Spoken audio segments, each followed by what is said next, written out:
इस सत्र में आप कंप्यूटर के आधार के बारे में सीखेंगे। तो चलिए पहले कंप्यूटर को परिभाषित करते हैं। कंप्यूटर को इसका नाम कंप्यूट से मिला, जिसका अर्थ है गणना। हमने देखा है कि एक कंप्यूटर हमारे लिए गणना से कहीं अधिक कार्य करता है। एक कंप्यूटर बिजली से संचालित होने वाला एक उपकरण होता है, जिसे सूचना और आंकड़े को रखने और प्रक्रिया करने के लिए प्रयोग किया जाता है। एक कंप्यूटर आंकड़ों को लेता है और दिए गए निर्देशों के अनुसार प्रोसेस करता है और इसे हमारे लिए इलेक्ट्रॉनिक जानकारी में परिवर्तित करता है। एक कंप्यूटर हार्डवेयर और सॉफ्टवेयर घटकों का एक संकलन होता है, जो हमें कई कार्य करने में सहायता करता है। हार्डवेयर में कंप्यूटर और उससे संबंधित कई अन्य उपकरण होते हैं। एक सॉफ्टवेयर निर्देशों का सेट होता है, जिसका पालन एक कंप्यूटर किसी कार्य को करने के लिए करता है। आज कंप्यूटर को उद्योगों, विद्यालयों, सरकारी कार्यालयों, बैंक, रेलवे और दुकानों में प्रयोग किया जाता है। कंप्यूटर के प्रयोग से हम समय, प्रयास और धन की काफी बचत कर सकते हैं। आकार और प्रदर्शन के आधार पर कंप्यूटर को मुख्य रूप से super computer, main frame computer, micro computer, notebook और लैपटॉप कंप्यूटर, निजी डिजिटल असिस्टेंट और टैबलेट्स के रूप में वर्गीकृत कर सकते हैं। तो अब हम जान चुके हैं कि कंप्यूटर क्या है और विभिन्न प्रकार के कार्य करने के लिए हमारे पास कितने प्रकार के कंप्यूटर होते हैं। लेकिन ये कैसे कार्य करता है, चलिए हम देखते हैं। हम जानते हैं कि कोई भी मशीन या उपकरण हमारे द्वारा दिए गए निर्देशों पर कार्य करता है और निर्देशों के आधार पर वांछित आउटपुट देता है। इसी प्रकार कंप्यूटर भी निर्देश लेता है। यह निर्देश आंकड़े और अक्षर इनपुट के रूप में लेता है। फिर सेंट्रल प्रोसेसिंग यूनिट यानी सीपीयू इन इनपुट को प्रोसेस करती है। अंत में कंप्यूटर परिणाम या आउटपुट के रूप में प्रोसेस किए गए आंकड़ों को प्रस्तुत करता है और मॉनिटर, प्रिंटर, स्पीकर या प्रोजेक्टर के माध्यम से प्रदर्शित करता है। चलिए हम इसे एक उदाहरण के साथ समझते हैं। मान लीजिए कि हमें तीन संख्याओं 245, 321 व 678 का योग कंप्यूटर के माध्यम से चाहिए। इसके लिए हम कीबोर्ड का प्रयोग करते हुए कंप्यूटर में इन तीन संख्याओं को इनपुट के रूप में डालेंगे। फिर हम कंप्यूटर को इन संख्याओं का योग प्रदान करने के लिए कहेंगे। कंप्यूटर इन संख्याओं को और निर्देशों को इनपुट के रूप में लेगा। फिर इन संख्याओं को निर्देशों के अनुसार सीपीयू में प्रोसेस किया जाएगा और परिणाम या योग मॉनिटर पर प्रदर्शित होगा और आप ये सब पलक झपकते ही देख सकेंगे। कंप्यूटर उपकरण कई प्रकार के घटकों से मिलकर बना होता है। ये घटक हैं इनपुट उपकरण, मेमोरी उपकरण और आउटपुट उपकरण। हमने देखा कि कंप्यूटर प्रोसेस में इनपुट लेता है और आउटपुट प्रदान करता है। लेकिन हम कैसे कंप्यूटर को इनपुट प्रदान कर सकते हैं, चलिए पता लगाते हैं। हम इनपुट उपकरणों के प्रयोग से कंप्यूटर को निर्देश या आंकड़े देते हैं। इनपुट उपकरण वे उपकरण होते हैं जो आंकड़ों, निर्देशों या जानकारियों को कंप्यूटर में डालने के लिए प्रयोग किए जाते हैं। कीबोर्ड, माउस, जॉयस्टिक, माइक्रोफोन और स्कैनर कुछ ऐसे ही उपकरण हैं। इन इनपुट उपकरणों में से जो हम सबसे अधिक प्रयोग करते हैं वे हैं कीबोर्ड और माउस। तो हम सबसे पहले उनके बारे में विस्तार से जानते हैं। चलिए हम कीबोर्ड से आरंभ करते हैं। कीबोर्ड किसी कंप्यूटर में आंकड़े डालने के लिए प्रयोग किया जाता है। चलिए अब हम विभिन्न प्रकार की कुंजियों और उनके कार्यों को देखते हैं। टाइपिंग कुंजियां जो यहां पर हैं वे टाइपिंग कुंजियां हैं। इनमें अक्षर, संख्या, विराम चिन्ह, स्पेस बार और प्रतीक सम्मिलित होते हैं। कंट्रोल कुंजियां, कंट्रोल कुंजी, ऑल्ट कुंजी, विंडो के लोगो की कुंजी और एस्केप कुंजियां कंट्रोल कुंजियां होती हैं। ये कुंजियां या तो अकेले या किसी के साथ समन्वय में काम करती हैं। फंक्शन कुंजियां, कुंजियों को F12 तक F1, F2, F3 के रूप में लेबल किया जाता है। इन कुंजियों के कार्य प्रोग्राम के अनुसार अलग अलग होते हैं। इन कुंजियों को विशिष्ट कार्य करने के लिए प्रयोग किया जाता है।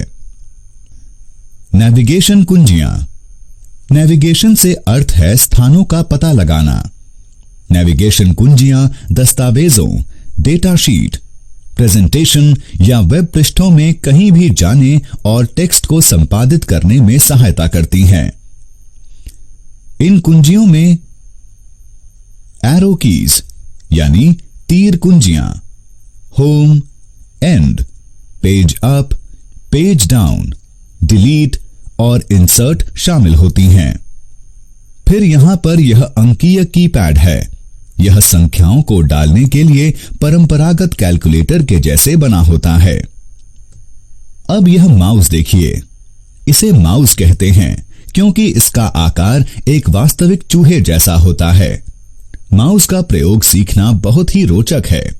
इसके लिए एक कीबोर्ड से अधिक कौशल की आवश्यकता होती है। हम माउस का प्रयोग अपनी कंप्यूटर स्क्रीन पर और वस्तुओं को दिखाने के लिए और वस्तुओं के साथ संवाद स्थापित करने के लिए कर सकते हैं। माउस एक संकेत करने वाला उपकरण होता है।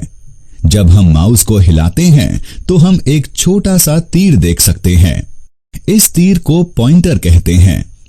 इस पॉइंटर के प्रयोग से हम प्रोसेसिंग के लिए कंप्यूटर को निर्देश या आंकड़े प्रदान कर सकते हैं।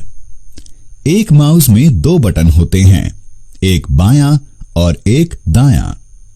माउस में एक स्क्रॉल करने वाला पहिया दोनों बटनों के बीच होता है, जो दस्तावेजों और वेब पृष्ठों के बीच स्क्रॉल करने में सहायता करता है। कंप्यूटर का एक अन्य घटक है आउटपुट उपकरण।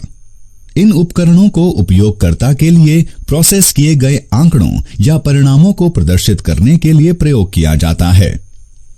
मुख्य आउटपुट उपकरण है मॉनिटर, प्रिंटर, स्पीकर, हेडफोन और प्रोजेक्टर। चलिए इन आउटपुट उपकरणों के बारे में और जानते हैं। मॉनिटर सबसे अधिक प्रयुक्त होने वाला उपकरण है। एक मॉनिटर एक स्क्रीन होता है जो टेक्स्ट या चित्र जैसे आउटपुट प्रदर्शित करने के लिए प्रयोग किया जाता है। मॉनिटर 2 प्रकार के होते हैं, फ्लैट पैनल डिस्प्ले और कैथोड रे ट्यूब यानी CRT। CRT सस्ते होते हैं और देखने में कम अच्छे होते हैं। ये भारी होते हैं और ज्यादा बिजली खाते हैं, जबकि दूसरे और फ्लैट पैनल वाले डिस्प्ले में कोई चुंबकीय हस्तक्षेप नहीं होता है और वे हल्के होते हैं। ये महंगे होते हैं। एक प्रिंटर कंप्यूटर से प्रोसेस किए हुए आंकड़े लेता है और उसके लिए एक हार्ड कॉपी बनाता है। प्रिंटर टेक्स्ट, आंकड़ों तथा चित्रों को प्रिंट करने के लिए प्रयोग किए जाते हैं। ये सॉफ्ट प्रति को हार्ड प्रति में बदल देते हैं। एक सॉफ्ट प्रति उन्हीं आंकड़ों जैसे एक फाइल या चित्र की एक इलेक्ट्रॉनिक प्रति होती है जो कंप्यूटर पर डिस्प्ले में दिखती है, जबकि एक हार्ड प्रति उसी दस्तावेज की मुद्रित प्रति होती है। कई प्रकार के कंप्यूटर प्रिंटर होते हैं, जैसे इंकजेट, लेजर और डॉट मैट्रिक्स। एक स्पीकर वह आउटपुट उपकरण होता है जिससे हम ध्वनि सुनते हैं। एक स्पीकर के बिना हम संगीत सुनने में सक्षम नहीं हो पाएंगे। हेडफोन कंप्यूटर से ध्वनि आउटपुट देता है। ये स्पीकर के समान होते हैं, बस वे कानों पर पहने जाते हैं और एक ही व्यक्ति एक बार में सुन सकता है। एक प्रोजेक्टर वह उपकरण होता है जिसके साथ किसी चित्र या टेक्स्ट को एक चपटी स्क्रीन पर दिखाया जाता है। एक प्रोजेक्टर को बैठकों में या प्रेजेंटेशन में प्रयोग किया जाता है।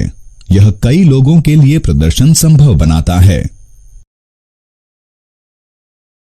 कंप्यूटर मेमोरी को समझने के लिए पहले हम देखते हैं कि हम कैसे वस्तुएं याद करते हैं।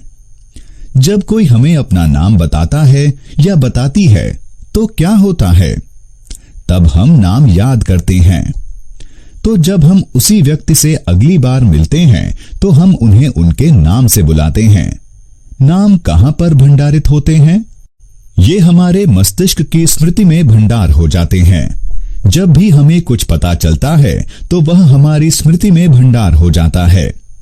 इसी प्रकार यदि आपसे एक सरल सा सवाल पूछा जाता है कि 2 + 2 कितने होते हैं, तो क्या आप सभी उत्तर दे सकते हैं?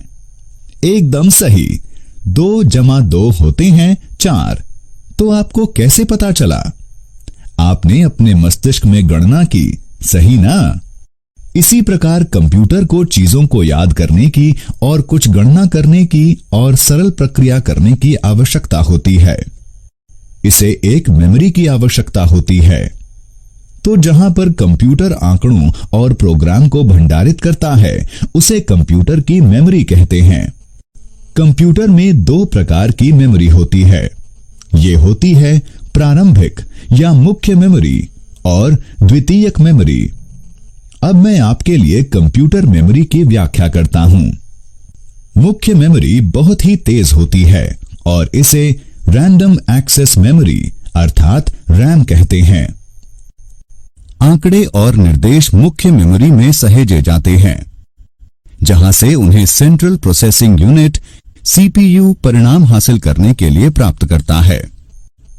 रैम वह मेमोरी होती है जिसमें सभी प्रोग्राम भंडारित होते हैं। कंप्यूटर की गति रैम पर निर्भर करती है। कैशे मेमोरी वह मेमोरी होती है जो रैम का हिस्सा होती है और प्रोसेसर के निकट होती है। इसे प्रोसेसिंग गति बढ़ाने के लिए प्रयोग किया जाता है। मुख्य मेमोरी सीमित होती है, तो असीमित आंकड़ों को भंडारित करने के लिए हमें द्वितीयक मेमोरी की आवश्यकता होती है। चलिए समझते हैं कि इसे द्वितीयक क्यों कहते हैं। द्वितीयक आंकड़ों पर रखे गए आंकड़े या कार्यक्रम को कंप्यूटर पर प्रयोग किए जाने के लिए रैम पर प्रति बनाए जाने की आवश्यकता होती है। कंप्यूटर द्वितीयक मेमोरी से सीधे कोई आंकड़ों को प्रोसेस नहीं कर सकता है। द्वितीयक मेमोरी के उदाहरण हैं floppy disk, hard disk, magnetic tape, pen drive, magnetic bubble memory और ऑप्टिकल मेमोरी। कंप्यूटर मेमोरी के बारे में जानना रोचक है। चलिए अब हम जानते हैं कि कंप्यूटर में आंकड़ों को भंडारित क्यों किया जाता है। कंप्यूटर सभी जानकारियों को केवल 2 ही अंकों 0 तथा 1 में भंडारित करता है। एक एकल बाइनरी अंक जो कि 1 और 0 है को बिट कहते हैं। 8 बिट के एक समूह को बाइट कहते हैं। एक बाइट 8 बिट्स के समान होता है। 1 किलोबाइट या 1 केबी 1024 बाइट के समान होता है। 1 मेगाबाइट या 1 एमबी 1024 केबी के समान होता है। 1 गीगाबाइट या 1 जीबी 1024 एमबी के समान होता है। तो यदि आपको कोई बताता है कि आपके पास एक 2 जीबी रैम है तो आपको पता होगा कि इसका अर्थ क्या होगा। हम जानते हैं कि एक कंप्यूटर सॉफ्टवेयर और सॉफ्टवेयर घटकों का एक संकलन होता है। आप इस विषय में जानने के उत्सुक होंगे कि ये हार्डवेयर और सॉफ्टवेयर क्या हैं। चलिए पता लगाते हैं। किसी कंप्यूटर के सभी भौतिक घटक जिन्हें हम छू सकते हैं और महसूस कर सकते हैं हार्डवेयर कहलाते हैं। एक कंप्यूटर के सभी मैकेनिकल घटक और इलेक्ट्रॉनिक सर्किट जैसे hard disk, printer, central processing unit, keyboard और माउस हार्डवेयर के उदाहरण हैं। ये हार्डवेयर उपकरण बहुत ही महत्वपूर्ण हैं, लेकिन वे इन्हें नियंत्रण करने वाले निर्देशों के बिना कुछ भी नहीं हैं। जो निर्देश हार्डवेयर को नियंत्रण करने के लिए और कार्य करने के लिए प्रयोग किए जाते हैं उन्हें सॉफ्टवेयर कहते हैं। सॉफ्टवेयर कंप्यूटर प्रोग्राम के लिए प्रयोग किया जाने वाला सामान्य शब्द है। ये प्रोग्राम नियोजित होते हैं। चरण दर चरण निर्देशों के सेट होते हैं जो कंप्यूटर को यह निर्देश देता है कि कंप्यूटर को क्या करना चाहिए और कैसे करना चाहिए। सॉफ्टवेयर 2 प्रकार के हो सकते हैं, एप्लीकेशन सॉफ्टवेयर और सिस्टम सॉफ्टवेयर। एक एप्लीकेशन एक कार्य होता है जो एक उपयोगकर्ता किसी कंप्यूटर के माध्यम से पूरा करना चाहता है। एप्लीकेशन सॉफ्टवेयर वह प्रोग्राम होता है जो उपयोगकर्ता की सहायता कोई विशेष कार्य करने में करता है। उदाहरण के लिए, एप्लीकेशन सॉफ्टवेयर एक उपयोगकर्ता को एक पत्र लिखने या एक चित्र बनाने में सक्षम बनाता है। इसलिए माइक्रोसॉफ्ट वर्ड और माइक्रोसॉफ्ट पेंट एप्लीकेशन सॉफ्टवेयर हैं। जो प्रोग्राम कंप्यूटर हार्डवेयर से सीधे संबंधित होते हैं उन्हें सिस्टम सॉफ्टवेयर कहा जाता है। उदाहरण के लिए, हमें एक ऑपरेटिंग सिस्टम की आवश्यकता होती है जिसके बारे में हम बाद में सीखेंगे। ऑपरेटिंग सिस्टम एक सिस्टम सॉफ्टवेयर है।